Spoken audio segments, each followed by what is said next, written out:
lúc bắt đầu là nó chưa chính thành còn một vấn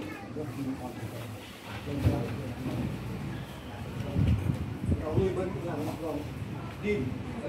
còn năm cái hoạt động mà lại từ đầu là cho những các kho lại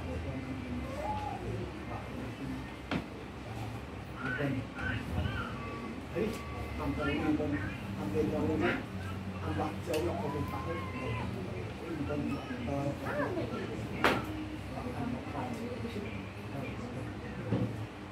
và pin có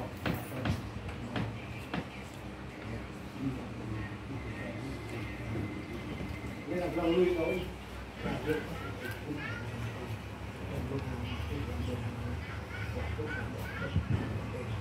theo thằng nó đều có nên pin thì rồi hôm đó thì bạn nuôi hàng sớm được làm pin đồ giảm bạc giảm còn làm pin hơn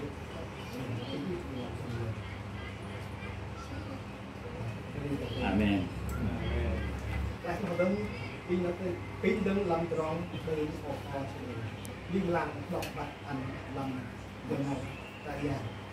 nhưng tốt tròn bạc cái đứng lúc nào nó tốt làm lòng pin còn để ta đây còn ngày thì nhưng đừng hôm nào làm chỉ còn về họ còn cái ăn lo ta đây còn làm hôm nào thì là thôi có cái gì giảm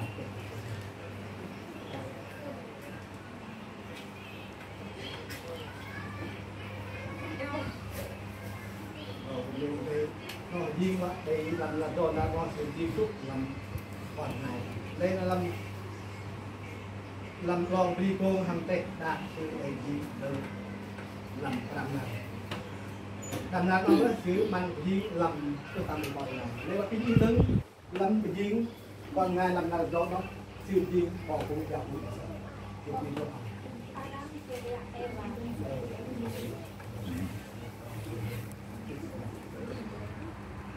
nên phải cho đứng và cỡ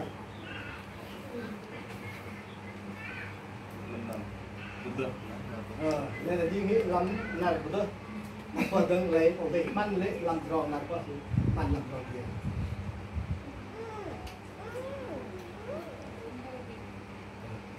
nó với gì ổn định bắn lấy cái nhớ ngồi bắn cái nhớ thầm âm cu và đây ta mà âm ổn định đây có bác lưu vấn đang ai khỏi dừa mà mình cũng lọt bên trước mình nâng tại nhà cả họ mình chip tập và trả lý một người làm được một phải đạt đạt và đây bạn tích được lòng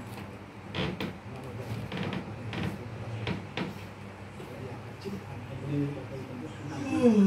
mẹ trong đó đi và các bạn chặt lòng và đi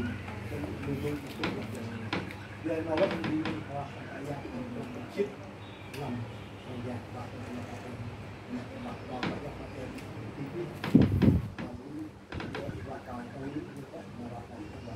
sơn tương ước làm tên như là bạn là cả trong đấy. Amen. Vậy nó đứng chúng ta tính như tới làm rồi già bằng đâyคือเม็ดเล็กlàm cả bên làm cả bên cái trên bên làm trên cũng rong làm bên này vậy nó đứng vắt khánh vắt đứng làm gì làm đây còn ngay thì làm đây là gì nghĩ làm là tôm nó xíu ok gì lúc nào dạ bỏng sẽ sử dụng đủ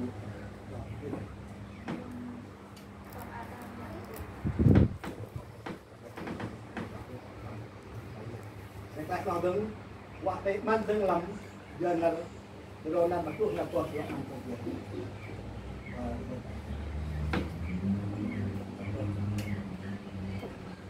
có sự mạnh tuột kia là mặt rồi thì các bạn mang lấy vì sự sớm cầm tay mang rất là tỏ giảm mà bên có công việc của chúng mình liên lạc với chúng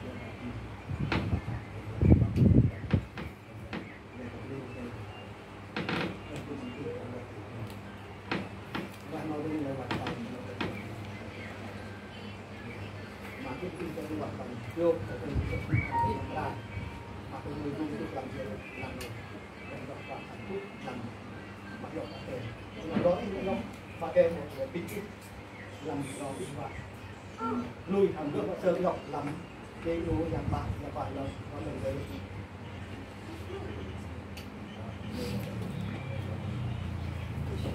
và mình còn làm tròn mà không gây sự chi các bạn phải làm thì nó tốt rồi nó sẽ thành ngày thì mình còn làm rồi đặt rồi nó sẽ bắn đấy cả làm gì còn ngày vẫn chỉ gì giả vô họ luôn giả vô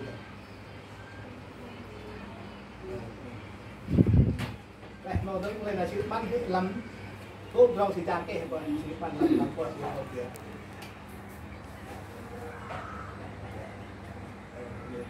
bạn lấy làm dứa cái da xíu bạn dứa hoặc đâu có đây làm rau làm gì kệ lúc bên tay nó lại mất viên dạng Mexica đứng đang muốn chụp làm tặng rồi là tôi với cái lại bắn dứa ta bạn với như là cái gì này nhập làm rồi giờ là nó với công ty chưa anh vẫn liên quan gì và anh một nào rồi làm cái ảo bên của nó vậy bạn đi trong nó có cái sự cố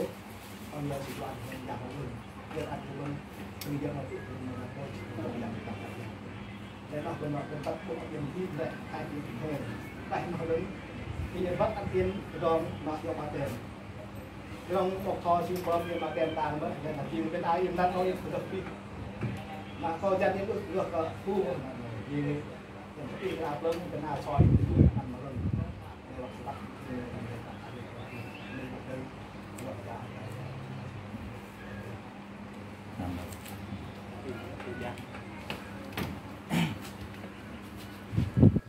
cái nó cũng rất tấn nếu có trạc dạng của đây có dĩ đăng để có làm tiền luôn sơn dốc ở khả năng trạc dạng gì thì lần sợ nào cũng bố đặt ở đâu và tôi vẫn mong cái tấn ở đá đó của bên của bạn nắm phun dọc bà ten cả đà là bên ở thể mong ở trai phẳng bỏ vào làm hai chân bán chở thơ ngàn rong tiền dịch quán lúc cái rong tiền dịch xin là đó của bên bà năm giọt bà ten vẫn mừng bằng tâm ở đây rồi đóng cái rong sẽ đến bộ na bằng ngay về trên giá tao ấy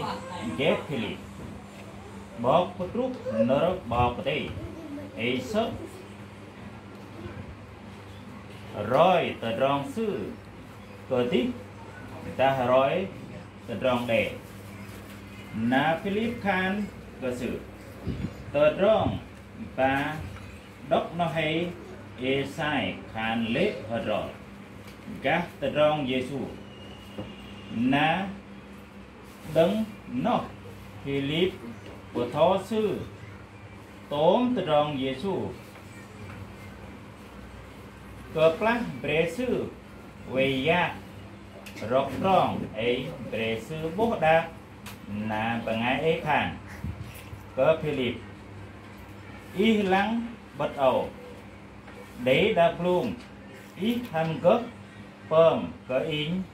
bà tem đang ấy đã Philip Khan đã ý lui hàm đi chân ngâm lợm lạc ý cơ mân pơm ná bằng ai pơm tí ấy Khan in lui cỡ Giêsu Christ còn bọc tệ lấy đi đang cỡ lưu bằng ai bà dọc bà chém hàm lui ước cái Giêsu riêng còn bọc tệ là tiền luôn amen lấy bánh bố rất đá Giêsu riêng còn bọc tệ tập bạn bọc tí hệ Khan cỡ bằng ai vừa ghê sứ thấy đông ná ghê sẽ ấy đông bề sứ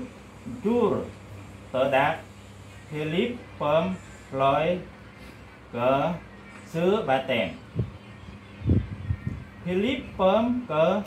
xứ Ba Tèm đang với bề sư tốc tơ công này giang ngọt lưng dòng ảnh nhắc Philip tờ này là bọc tí ấy ước cơ bốc sư tờ giờ tầng mạ lấy bọc ấy cứ cơ brok tờ bà lấy sư dừng âm sư chợt chiếu tập bạc Philip bạc tam bắt bốc bại trúc tờ bà lấy so lòi sư năm chấp chấp tờ tích ấy và thó tờ rong nào lớn Giêsu tốn cỡ bà lấy đề lòi sư có thó đấng bà lấy so lúc tờ bà lấy xê sàn nấu phần mong tông làm hạ mà thưa rõ có vấn vài năm tự đang là phần mong rất đắt và đấng tặng la tại yang Giêsu mà ta bố ăn cái đi đăng của lũ vân dính từ trong tiết cơ cả liều dòm lo cái đi đăng từ trong phần Ba Tèm lễ nấu tại yang Giêsu tiết sự bạn và đi đăng của lũ vân lui bằng phần Ba Tèm nấu với từ trong dòm và đi đăng của lũ vân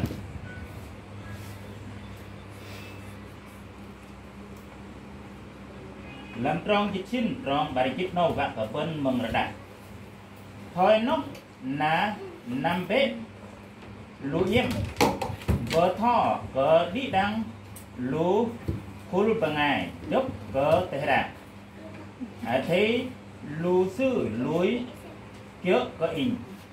phớm Ba Tèm cờ lũ sư cao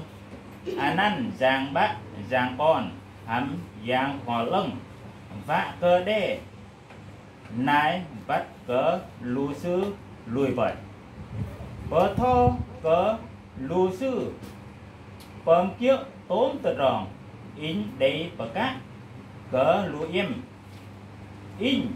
với hơi tay hăm lù im liên lang rút nát tốt như một anh này để rõ các bên năm cái đáp bên hơi đi bài bài trend bộ ít bộ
Giao đi cơ Giêsu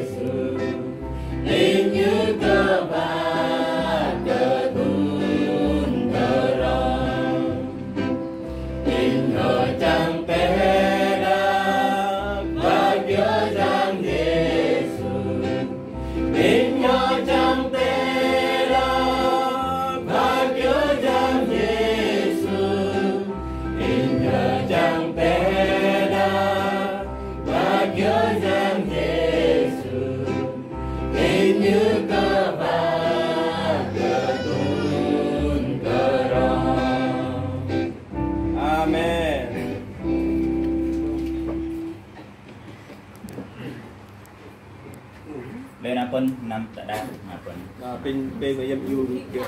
làm cho nó rồi xong rồi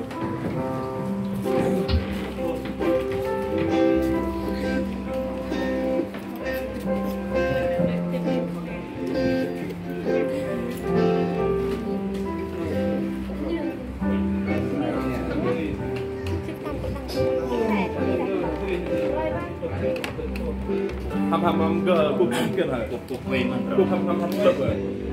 thì tôi là mình à bắt pin tôi là ý tôi này là cái pin tôi là bắt pin tôi là thì cái cục cờ thiên tạc mày nhỉ lên nấu và mình có tâm ý và môi dọc và tem nấu ý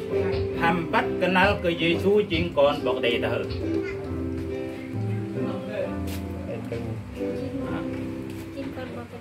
amen lên nấu đứng tại giang Giêsu sự đẹp cháu ăn cờ in phơm ăn ý và tem làm hành ăn tiếng nuôi giang bác giang con bằng dòng họ lừng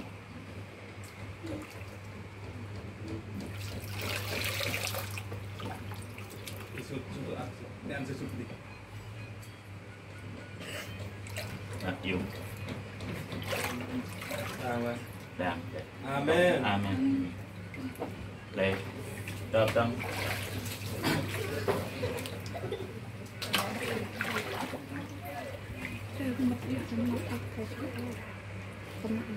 để nấu tâm ý ham bắt cái nào cái Giêsu chính còn bọc đầy ta hử lễ nấu và bơm ăn bà tem bằng đạc một bằng đạc nấu chính hệ doa hắn ăn làm tiếng nu giang bác giang con bằng giang họ lừng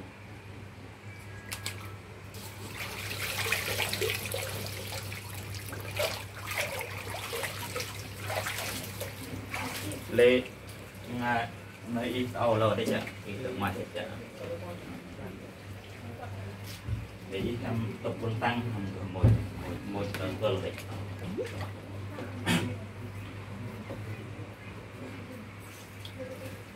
lễ nâu và pin thân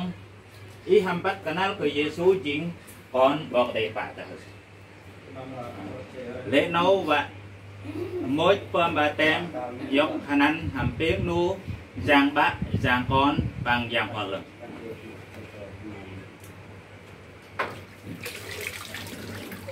amen thế nào dùng tập tập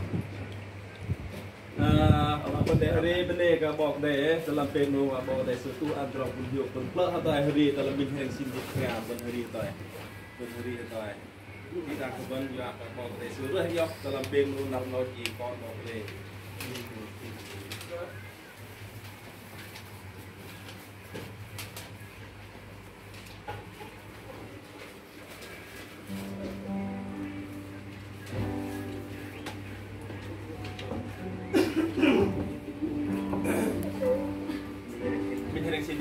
bên này thì ngàm một thời rồi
ở cái dạng rồi thì làm tốt cái rong đâm đi ăn thì ra rồi thì để cái tạng của làm chợ nâu để phân anh và đen thẳng ra làm đêm luôn khi để bút anh ăn và làm đủ sư tiền của vật mòn bài thì làm nó vật nhiều để mình in coi anh ăn đối xử từ trường dọc thì úp anh yang mà từng từng chỗ nào đúng là cái cơ sở mà đạo cho Jesus. Amen.